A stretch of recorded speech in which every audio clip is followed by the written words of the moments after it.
Thanks very much. Yeah, it's a mouthful: holistic, indigenous, and sustainable energy. I have one of the topics deep in my DNA. I'm a Native American. I come from a place in the U.S. called North Dakota, and it's a big oil and gas play right now in the world globally. And I have a role back in my homelands as a mentor to young people coming up in our community on how to think about how do we do business, and how do we coexist, and how do we grow and expand while still keeping a hold of our traditional belief systems. And this presentation, actually, it's a mouthful, but I was invited to come back by the governor of my state, who was a Trump Republican, in December of last year to speak to his entire cabinet about this subject. And so the first few slides are directly from that presentation, but since I'm a late speaker just before lunch, I wanted to have a little fun as well. So it'll be educational as well for you, because we have a very different perspective on how we think about these things. But I have found in my travels in Africa since 2007 that I have a lot more in common with indigenous people of Africa and how we think about these subjects in many cases than differences. So just a little bit about myself. As I mentioned, my name is Steve Martin. I'm an enrolled member of a tribe called the Turtle Mountain Band of Chippewa Indians. I've replaced my name tag, all due respect to Capstone, the lanyard sponsor, but this one pretty much tells where I'm from. This is my made in the town. It's not from exactly my tribe, but tribes interconnected when people were forced into reservations and things like that. So the tribe which made this gave it to my father, and this was his. And it was out of service that he provided to that tribe. And this one was gifted to me by the mother of the chairman of the Standing Rock Sioux tribe in North Dakota. And it's a prayer pouch or a spirit pouch. And it has certain herbs and things like that in it that I'm to carry with me and to use in difficult times. I'm a mechanical engineer from the State University of North Dakota, which is a very specialized school in energy.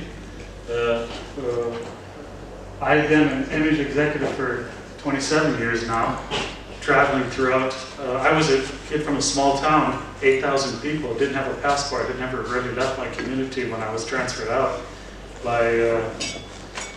started working with GE International. In our culture, the medicine wheel, and it represents the four cardinal directions: the white people to the north, the yellow people to the east, the black people to the south, and the red people to the west. He's also taught me a lot about decision making. He passed away 1 year ago, 27th of October, and this is I had to miss his 1 year ceremony, which is a very important one, where we do things like wiping of the tears and we send the spirit on their journey. So I wanted to honor him here. Going back some years, I hardly took a decision in business without consulting this man, no matter how big or how small. And there was a reason for it, and people in our family, in our extended family, which is called the Shinkasapa Tisupaye, it means extended family of the black horse. We used to laugh when we talked. He actually was a student from the London School of Economics, University of Minnesota, a brilliant, wise man, but also very schooled in the traditions. He was a medicine man. And he didn't teach me things about energy, he taught me things about decision making. And those are things that I'll take far further in life than I will what I've learned from GE and others on how to make decisions in energy. So I just wanted to honor him. And one of the ways that he used to teach me was to tell me stories, as is often the case. And one of the legends and stories that we have, before I get into it, this insignia up here is the water protector insignia, and he is what we call the water protector. Water is a very sacred part of our life, and the phrase that you'll hear throughout Indian country is Mini Wachoni. It means energy, water is life, and it's a very, very important thing to how we think about through all things in life. Long time ago, Creator came to Turtle Island, and he said to the red people,